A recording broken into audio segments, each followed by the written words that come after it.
শেখ হাসিনার পদত্যাগের পর সাম্রাজ্য হারায় আরেকটি দীর্ঘ এক যুগের বেশি সময় ধরে নারায়ণগঞ্জের রাজনীতিতে একচেটিয়া শাসন এবং শোষণ করা শামীম ওসমান সহ পুরো ওসমান পরিবার, যাদেরকে ভণ্ডামি, গডফাদার, বিশ্ব বেহায়া সহ বিভিন্ন উপাধিতে আখ্যায়িত করেছে নগরের মানুষ।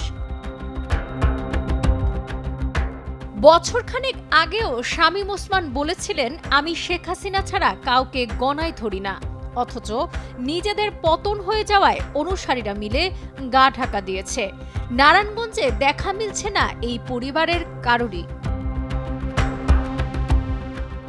ওসমান পরিবারের অন্যতম সদস্য, সারা দেশে গডফাদার খ্যাত শামীম ওসমান, তার বড় ভাই সেলিম ওসমান, তাদের ভাতিজা আজমেরি ওসমান মিলে নারায়ণগঞ্জে গত ১৬ বছরে বিশাল এক ওসমানীয় সাম্রাজ্য গড়ে তোলেন।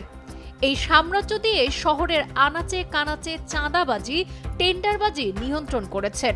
কোনো সেক্টরেই তাদের চাঁদাবাজি বন্ধ ছিল না। নিজেদের গঠিত ওসমানীয় সাম্রাজ্যের লোক দিয়ে জেলার ব্যবসায়ী সংগঠন থেকে শুরু করে সরকারি বিভিন্ন দপ্তরের টেন্ডার পর্যন্ত নিয়ন্ত্রণ করেন। এই পরিবারের বিরুদ্ধে এতটাই জনরোষ সৃষ্টি হয়েছে যে তাদের বাড়িঘর, ব্যবসা প্রতিষ্ঠানে রীতিমতো ভাঙচুর, অগ্নিসংযোগ ও লুটপাট চলেছে। নারায়ণগঞ্জে স্কুল ছাত্র ত্বকী হত্যা, চাঞ্চল্যকর 7 মার্ডার্স সহ আরও একাধিক হত্যাকাণ্ডে বারবার ওসমান পরিবারের দিকে অভিযোগের আঙুল ওঠে, কিন্তু এরপরও এ পরিবারের সদস্যরা আইনি ধরাছোঁয়ার বাইরেই থেকে যায়। অবশেষে হাসিনা সরকারের পতনের পর শামীম ওসমান, সেলিম ওসমান সহ তাদের অনুসারীদের বিরুদ্ধে এখন একের পর এক মামলা হচ্ছে। নারায়ণগঞ্জের সাবেক এমপি শামীম ওসমান সাবেক সরকার পতনের আগের দিন 4 আগস্ট দেশ ছেড়ে পালিয়ে যান বলে একাধিক সূত্রের খবরে জানা যায়।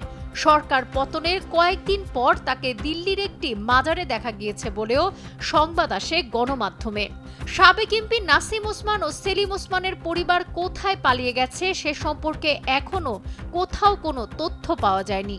এছাড়া আজমেরি ওসমানকে হন্যে হয়ে খুঁজছে র্যাব। নারায়ণগঞ্জের মেধাবী শিক্ষার্থী ত্বকী হত্যা মামলার প্রধান আসামি তিনি, অথচ হাসিনা সরকারের পতনের কদিন আগেও নারায়ণগঞ্জ শহর চলত ওসমান পরিবারের কথায়।